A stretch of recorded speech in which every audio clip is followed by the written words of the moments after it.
आज के इस कार्यक्रम में आप सभी का स्वागत है। किसी घटना की प्रायिकता ज्ञात करने में अब तक हमने सीखा है यादृच्छिक प्रयोग क्या होते हैं, किसी यादृच्छिक प्रयोग की प्रतिदर्श समष्टि क्या होती है, प्रायिकता में घटना क्या होती है, एक सरल घटना, मिश्र घटना, निश्चित घटना, असंभव घटना और पूरक घटना क्या होती है। किसी सरल घटना की प्रायिकता कैसे ज्ञात करते हैं और किसी घटना के होने की प्रायिकता और उसके ना होने की प्रायिकता में क्या संबंध होता है। आइए अब एक समस्या पर विचार करते हैं। ये है, अच्छी तरह से फेंटी गई ताश की गड्डी में से एक पत्ता यादृच्छिक रूप से निकाला जाता है। प्रायिकता ज्ञात कीजिए बादशाह निकालने की। प्रश्न में पूछी गई प्रायिकता ज्ञात करने के लिए ये ज़रूरी है कि हमें ताश के पत्तों की जानकारी हो। आइए ताश के पत्तों की जानकारी लेते हैं। ताश की एक गड्डी में कुल 52 पत्ते होते हैं, जिनमें से आधे यानी 26 पत्ते काले और आधे यानी 26 पत्ते लाल रंग के होते हैं।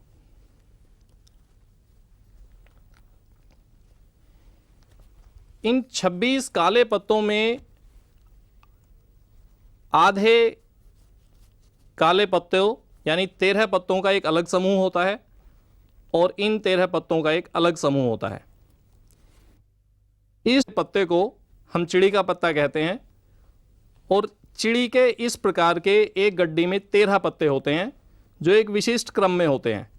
ये है इक्का, दुग्गी, तिग्गी, चौगी, पंजी, छग्गी, सत्ता, अट्ठा, नहला, दहला, गुलाम, बेगम और बादशाह। इसी प्रकार इस पत्ते को हम कहते हैं हुक्म का पत्ता। इस हुक्म के भी इसी क्रम के 13 पत्ते एक गड्डी में होते हैं। इस पत्ते को हम कहते हैं पान का पत्ता। इसी क्रम के 13 पत्ते पान के होते हैं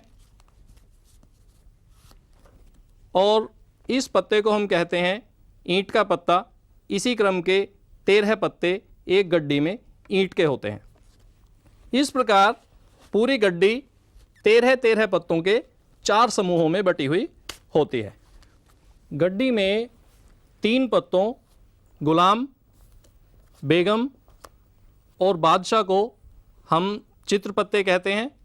इस प्रकार हुक्म के भी 3 चित्र पत्ते होते हैं।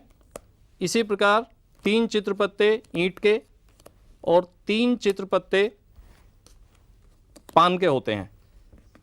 एक गड्डी में कुल 12 चित्र पत्ते होते हैं और ये 52 पत्ते 4-4 के समूह में भी बटे हुए होते हैं। जैसे एक समूह में एक पान का बादशाह, एक ईंट का बादशाह, एक हुक्म का बादशाह और एक चिड़ी का बादशाह। इसी प्रकार 4 बेगम, 4 गुलाम, 4 दहले, 4 नहले, 4 अट्ठे, 4 सत्ते, 4 छग्गी, 4 पंजी, 4 चौगी, 4 तिग्गी, 4 दुग्गी और 4 इक्के एक गड्डी में होते हैं। आइए अब प्रश्न में पूछी गई प्रायिकता ज्ञात करते हैं। प्रश्न में प्रयोग है ताश की गड्डी से एक पत्ते का निकालना। क्योंकि ताश की गड्डी में 52 पत्ते हैं और सभी पत्तों के निकलने की समान संभावनाएं हैं, इसलिए कुल संभावित परिणाम होंगे 52। हमें प्रायिकता ज्ञात करनी है बादशाह निकालने की।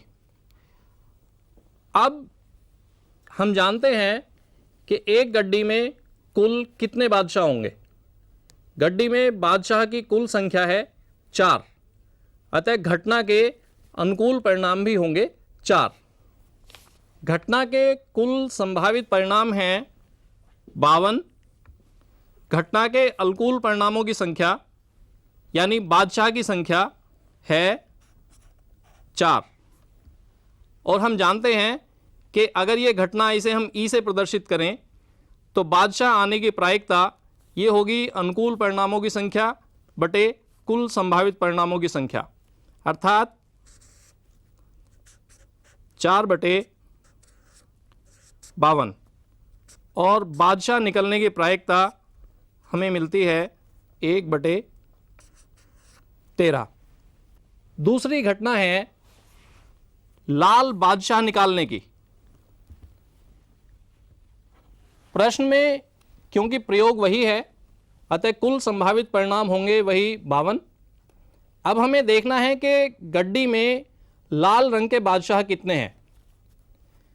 लाल रंग के बादशाह होंगे 2, यानी ईंट का बादशाह और पान का बादशाह, अतः घटना के अनुकूल परिणाम भी 2 होंगे। कुल संभावित परिणाम 52 हैं, अनुकूल परिणाम 2 हैं और प्रायिकता होगी 2/52 अर्थात 1/26। प्रश्न में एक घटना और है, यह घटना है चित्र पत्ता निकालने की प्रायिकता ज्ञात करना।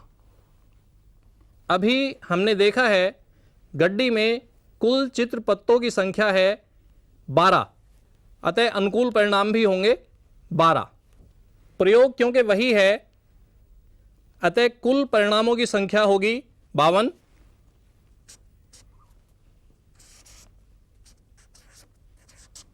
अनुकूल परिणाम क्योंकि चित्रपत्तों की संख्या 12 है अतः घटना के अनुकूल परिणाम होंगे 12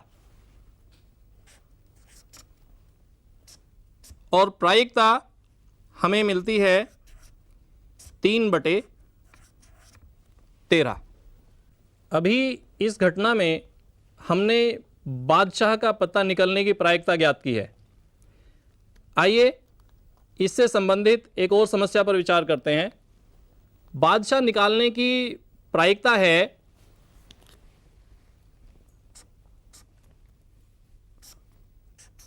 4/52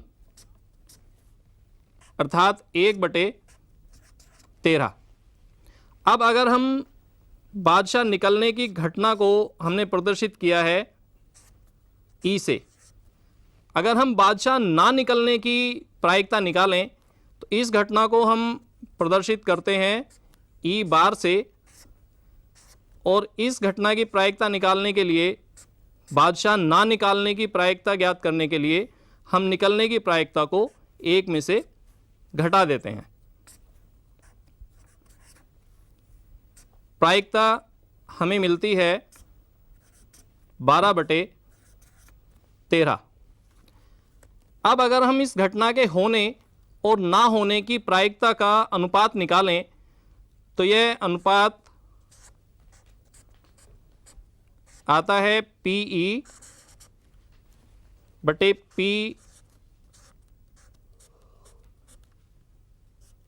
ई बार बराबर 1/13 बटे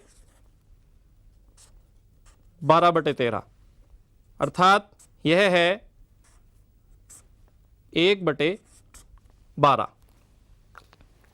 बादशाह का पत्ता निकालने की घटना के अनुकूल परिणामों की संख्या थी 4, क्योंकि गड्डी में बादशाह के कुल पत्ते 4 होते हैं। अगर हम इस घटना के प्रतिकूल परिणामों की संख्या ज्ञात करें, यानी उन पत्तों की संख्या जो बादशाह के पत्ते नहीं हैं, ऐसे पत्ते गड्डी में होंगे 52 घटा 4 यानी 48। इन अनुकूल परिणामों की संख्या और प्रतिकूल परिणामों की संख्या के अनुपात को हम कहते हैं घटना के अनुकूल संयोगानुपात। आइए इस घटना के अनुकूल संयोगानुपात निकालते हैं। यह है घटना के अनुकूल संयोगानुपात बराबर अनुकूल परिणामों की संख्या बटे प्रतिकूल परिणामों की संख्या। अनुकूल परिणामों की संख्या है 4 और प्रतिकूल परिणामों की संख्या है 48। संयोगानुपात हमें मिलते हैं 1/12 और 1/12 ही अनुपात था घटना के घटित होने और उसके घटित ना होने की प्रायिकता का।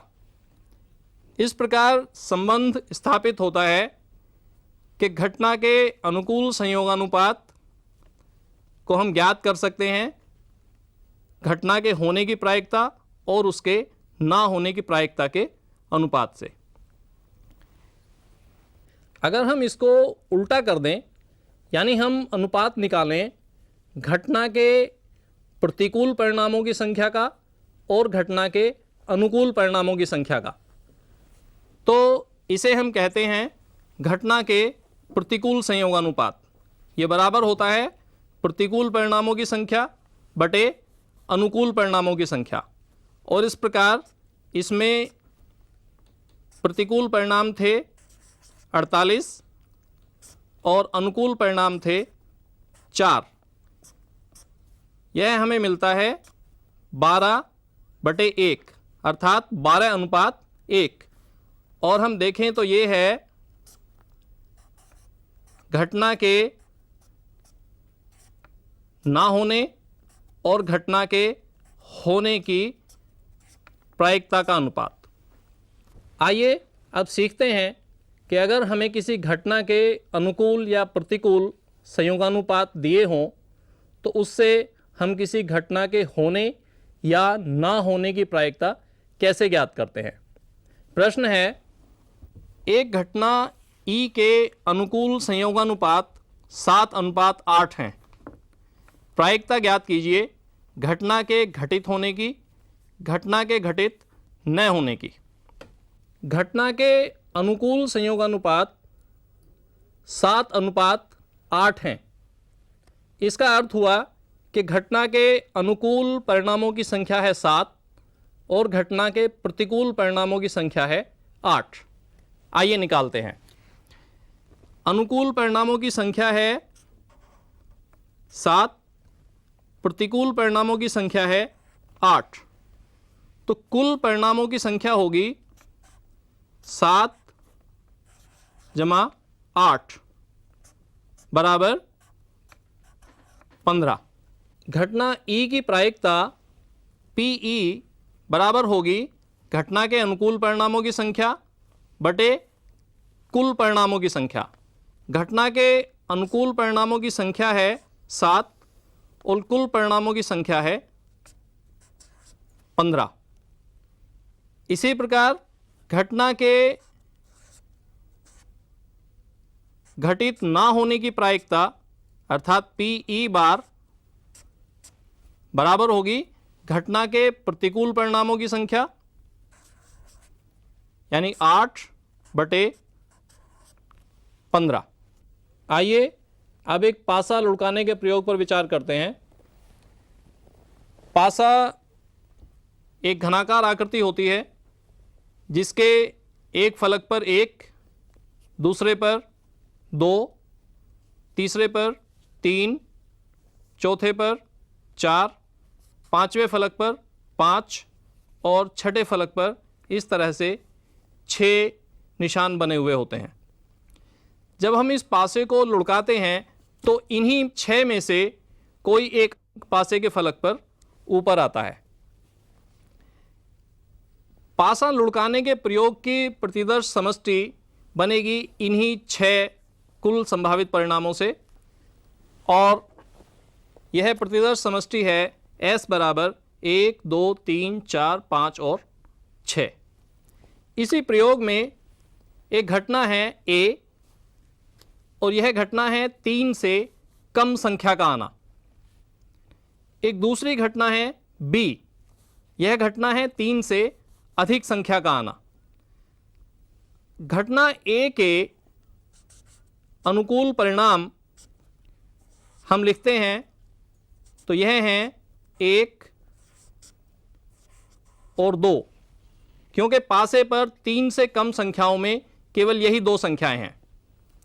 दूसरी घटना B, इसके अनुकूल परिणाम हैं 3 से अधिक संख्याएं, ये हैं 4, 5 और 6। इन दोनों घटनाओं पर विचार करने से स्पष्ट है कि ये दोनों घटनाएं कभी भी एक साथ घटित नहीं हो सकती, क्योंकि ऐसी कोई संख्या नहीं है जो 3 से कम भी हो और 3 से ज़्यादा भी हो। इस प्रकार घटना A का होना इस बात को निश्चित करता है कि घटना B नहीं होगी, और घटना B का होना इस बात को निश्चित करता है कि घटना A नहीं होगी। इस प्रकार की घटनाओं को हम परस्पर अपवर्जी घटनाएं कहते हैं। किसी यादृच्छिक प्रयोग की 2 घटनाएं A और B परस्पर अपवर्जी घटनाएं होती हैं यदि ये दोनों एक साथ घटित न हो सकें। प्रयोग की प्रतिदर्श समष्टि S है 1, 2, 3, 4, 5 और 6। घटना A है 3 से कम संख्या का आना। घटना B है 3 से अधिक संख्या का आना। घटना A के अनुकूल परिणामों को हम लिखें तो ये हैं 1 और 2, अर्थात 3 से छोटी संख्याएं। घटना B है 3 से अधिक संख्या, यानी 4, 5 और 6।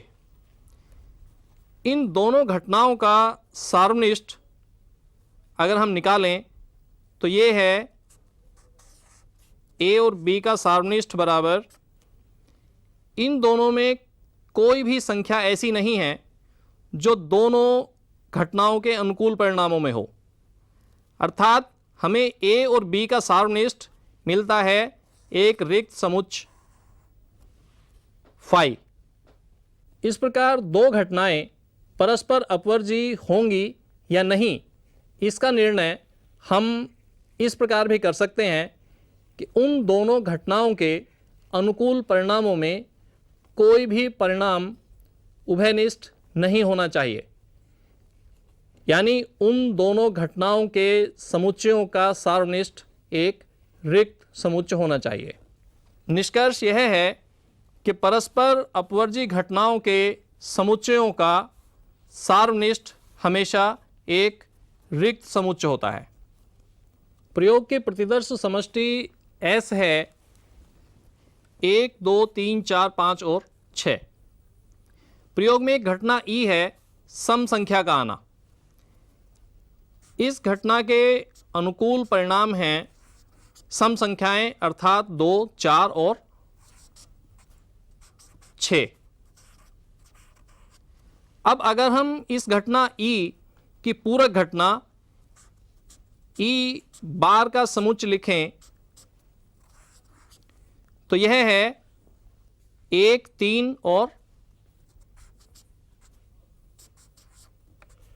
5।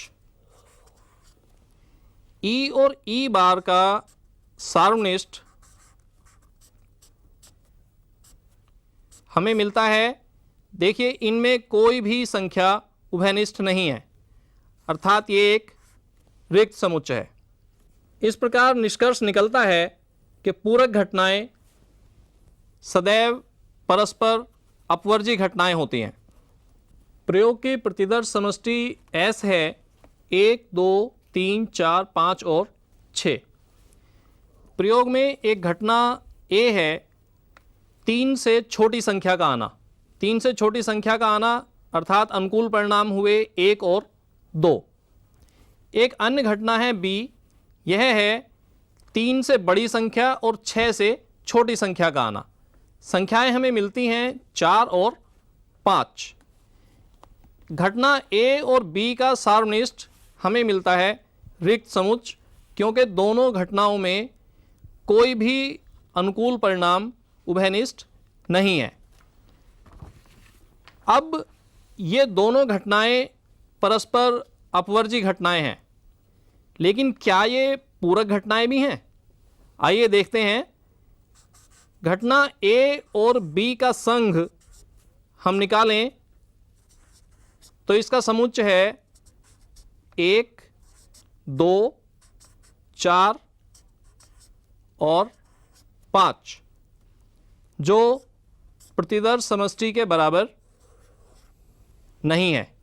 इसका अर्थ हुआ कि ए और बी पूरक घटनाएं नहीं हैं। निष्कर्ष निकलता है कि परस्पर अपवर्जी घटनाओं का सदैव पूरक घटनाएं होना आवश्यक नहीं है। आइए अब एक प्रश्न पर विचार करते हैं। प्रश्न है,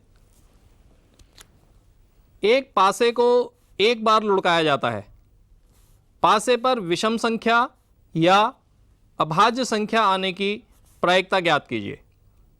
प्रयोग की प्रतिदर्श समष्टि S है 1, 2, 3, 4, 5 और 6। घटना A है सम संख्या का आना। घटना A के अनुकूल परिणाम होंगे 2, 4 और 6। घटना B है अभाज्य संख्या का आना। अभाज्य संख्याएं हैं 2, 3 और 5।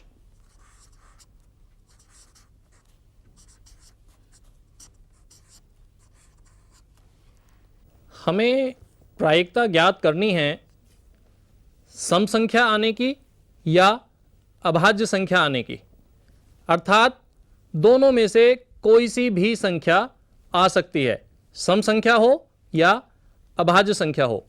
आइए इस घटना का समुच्चय लिखते हैं।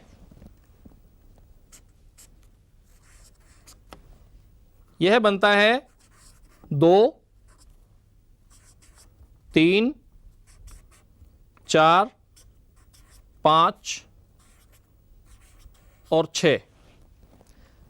हम ध्यान से देखें तो यह समुच्चय 2, 3, 4, 5 और 6 घटना A और घटना B के समुच्चय का संघ है, यानी A और B का संघ।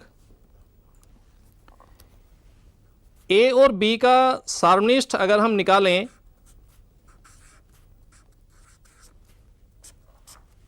केवल 2 एक ऐसी संख्या है जो दोनों घटनाओं में है, यह है 2। घटना A के अनुकूल परिणाम हैं 2, 4 और 6। इसलिए घटना A के अनुकूल परिणामों की संख्या NA बराबर है 3। घटना B के अनुकूल परिणाम हैं 2, 3 और 5। इसलिए घटना B के अनुकूल परिणामों की संख्या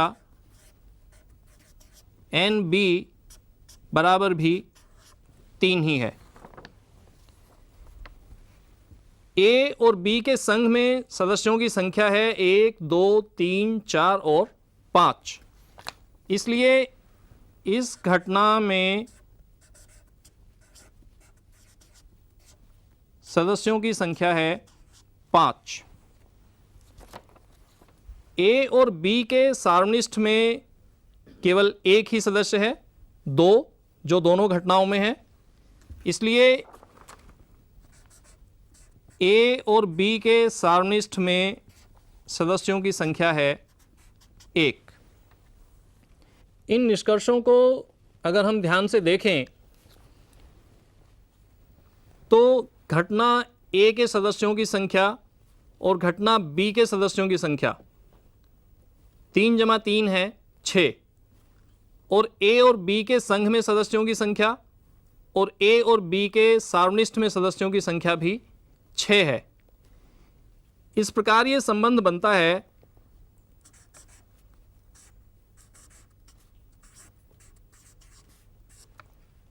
A और B के संघ में सदस्यों की संख्या जमा ए और बी के सार्वनिष्ठ में सदस्यों की संख्या बराबर घटना ए में सदस्यों की संख्या जमा घटना बी में सदस्यों की संख्या। हमें प्रायिकता ज्ञात करनी है ए और बी के संघ की।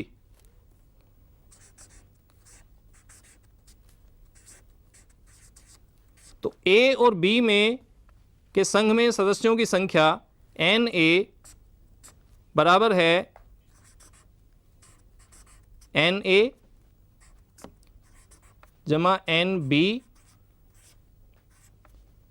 घटा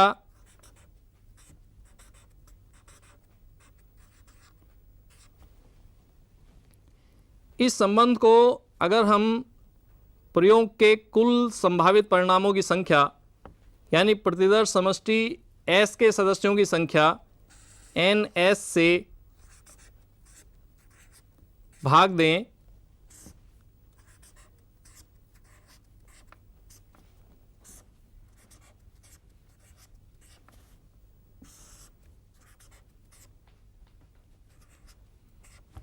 तो यह संबंध हमें इस रूप में मिलता है। और हम जानते हैं कि अगर हम ए और बी के संघ के अनुकूल परिणामों की संख्या को कुल संभावित परिणामों की संख्या से भाग दें तो यह